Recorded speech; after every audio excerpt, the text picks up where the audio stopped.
नमामि शमीशाननिर्वाणरूपं विभुं व्यापकं ब्रह्मवेदस्वरूपं निजं निर्गुणं निर्विकल्पं निरीहं चिदाकाशमाकाशवासं भजेऽहम्।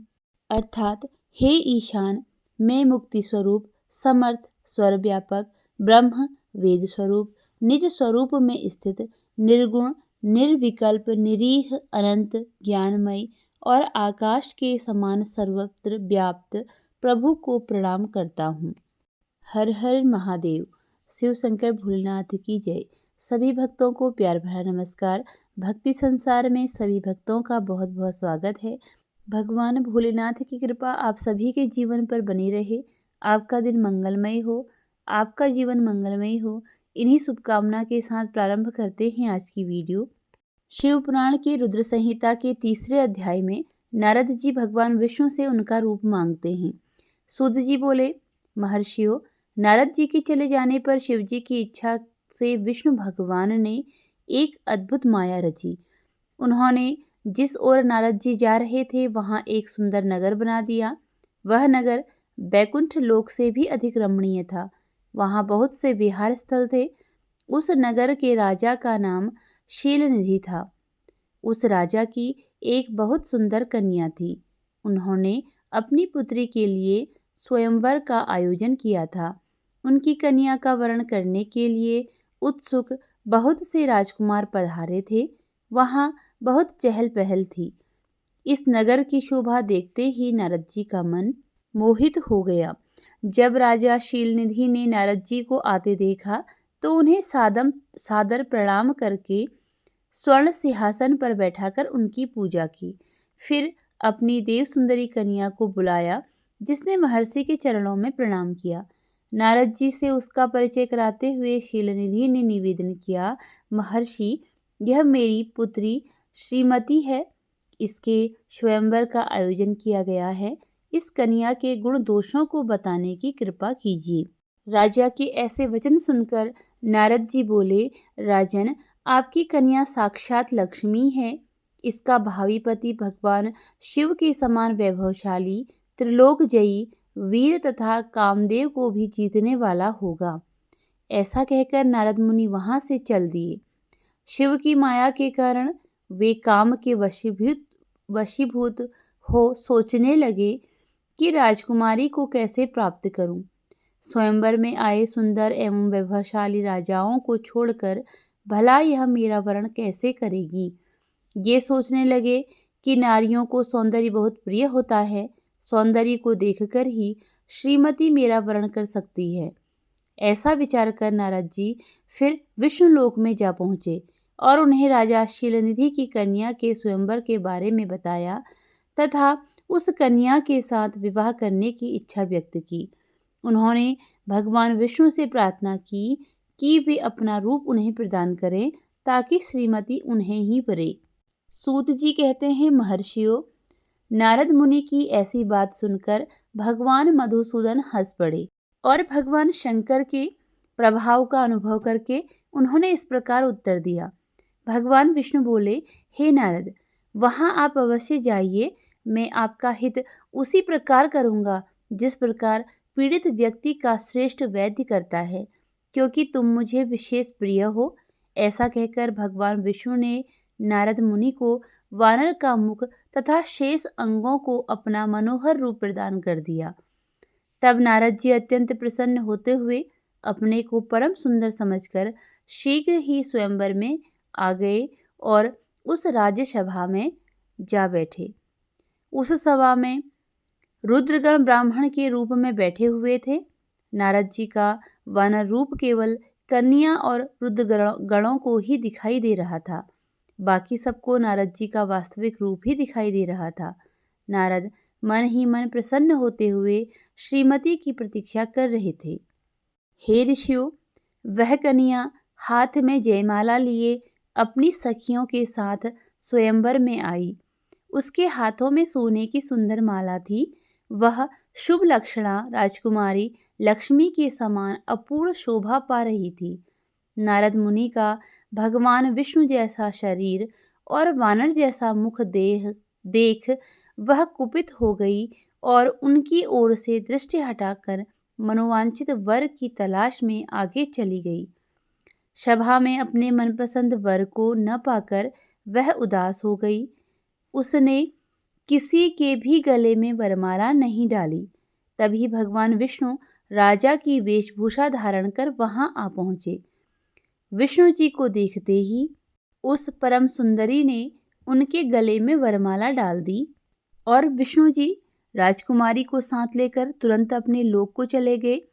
यह देखकर नारद जी विचलित हो गए। तब ब्राह्मणों के रूप में उपस्थित रुद्रगणों ने नारद जी से कहा, हे नारद जी, आप व्यर्थ ही काम से मोहित हो सौंदर्य के बल से राजकुमारी को पाना चाहते हैं। पहले जरा अपना वानर के समान मुख तो देख लीजिए। सूत जी बोले। यह वचन सुनकर नारद जी को बड़ा आश्चर्य हुआ। उन्होंने अपना मुंह देखा।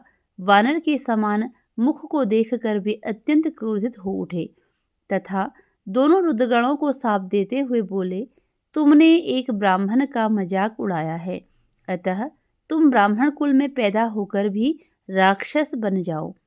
यह सुनकर वे शिवगण कुछ नहीं बोले, बल्कि इसे भगवान शिव की इच्छा मानते हुए उदासीन भाव से अपने स्थान को चले गए और भगवान शिव की स्तुति करने लगे। चौथे अध्याय में नारद जी के द्वारा भगवान विष्णु को शाप देने का वर्णन है। ऋषि बोले, हे सूत जी, रुद्रगणों के चले जाने पर नारद जी ने क्या किया और वे कहाँ गए, इस सब के बारे में भी हमें बताइए। सूत जी बोले, हे ऋषियों, माया से मोहित नारद जी उन दोनों शिवगणों को शाप देकर भी मोहवश कुछ जान न सके। तत्पश्चात क्रोधित होते हुए वे तालाब के पास पहुंचे और वहां जल में पुनः अपनी परछाई देखी तो उन्हें फिर वानर जैसी आकृति दिखाई दी। उसे देखकर नारद जी को और अधिक क्रोध चढ़ाया। वे सीधे विष्णुलोक की ओर चल दिए। वहां पर पहुंचकर भगवान विष्णु से वे बोले, हे हरि, तुम बड़े दुष्ट हो। अपने कपट से विश्व को मोहने वाले तुम दूसरों को सुखी होता नहीं देख सकते। तभी तो तुमने सागर मंथन के समय मोहिनी का रूप धारण कर दैत्यों से अमृत का कलश छीन लिया और उन्हें अमृत की जगह मदिरा पिलाकर पागल बना दिया था। यदि उस समय भगवान शंकर दया करके विष को न पीते तो तुम्हारा सारा कपट प्रकट हो जाता। तुम्हें कपटपूर्ण चालें अधिक प्रिय हैं। भगवान महादेव जी ने ब्राह्मणों को सर्वोपरि बताया है। आज तुम्हें मैं ऐसी सीख दूंगा जिससे तुम फिर कभी कहीं भी ऐसा कार्य नहीं कर सकोगे। अब तक तुम्हारा किसी शक्तिशाली मनुष्य से पाला नहीं पड़ा है, इसलिए तुम निडर बने हुए हो, परंतु अब तुम्हें तुम्हारी करने का पूरा फल अवश्य मिलेगा। माया से मोहित नारद जी क्रोध से खिन्न थे। वे भगवान विष्णु को शाप देते हुए बोले, विष्णु, तुमने स्त्री के लिए मुझे व्याकुल किया है। तुम सभी को मोह में डालते हो।